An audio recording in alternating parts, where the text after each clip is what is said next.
প্রত্যয় pension scheme বাতিলের দাবিতে শিক্ষকদের আন্দোলনের চতুর্থ দিনের মতো অচল দেশের সব পাবলিক বিশ্ববিদ্যালয়। বৃহস্পতিবার পর্যন্ত সংশ্লিষ্ট মন্ত্রণালয়ের কেউ শিক্ষকদের সাথে কোনো আলোচনা না করায় তাদের আন্তরিকতা নিয়েও প্রশ্ন তোলেন শিক্ষক নেতারা। বলেন, দাবি আদায় না হলে আরও কঠোর অবস্থানে যাবেন তারা। শারমিন নীরা রিপোর্ট। শিক্ষক কর্মকর্তা ও কর্মচারীদের সর্বাত্মক আন্দোলনের চতুর্থ দিন অচল ঢাকা বিশ্ববিদ্যালয়। হয়নি কোনো ক্লাস বা পরীক্ষা, প্রশাসনিক ভবনেও হয়নি কোনো কাজ। বেলা 12টার আগেই কলাভবনের মূল গেটে আসতে থাকেন শিক্ষকরা।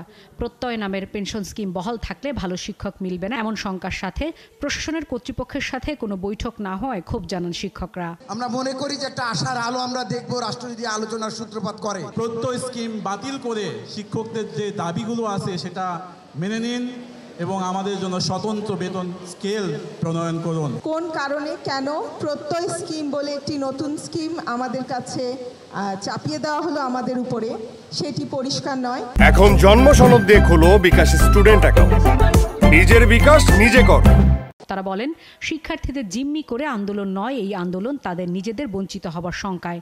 শুধু তাই নয়, দাবি আদায় না হলে আরও কঠোর অবস্থানে যাবার হুঁশিয়ারি দেন পাবলিক বিশ্ববিদ্যালয়ের শিক্ষকরা।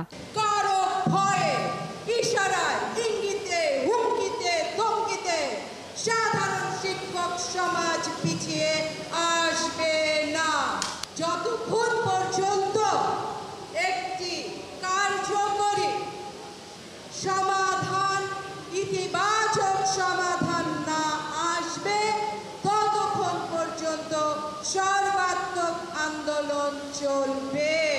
আন্দোলন কঠোর থেকে কঠোরতর হবে, কারণ আমরা ইউনিভার্সিটি সারা জীবন বন্ধ করে রাখতে পারবো না। শুধু আসবো আর ওনারা দেখবেন, এটা চলবে না। এটা কি যথেষ্ট নয়? শিক্ষকগণ প্রতিদিন এখানে এসে বসে থাকে। তা আমরা যদি দল ধরে ধরে কোনো যাই ডেমনস্ট্রেশন, সবচেয়ে জাতির জন্য দুঃখজনক হবে যে শিক্ষকরা ডেমনস্ট্রেট করতে হচ্ছে ছাত্রছাত্রী ইয়ং কলিগদের মতো। শুক্র শনিবার ছুটি থাকায় রবিবার থেকে ফের এই কর্মসূচি অব্যাহত রাখার ঘোষণা দিয়েছেন দেশের 35টি পাবলিক বিশ্ববিদ্যালয়ের শিক্ষকরা।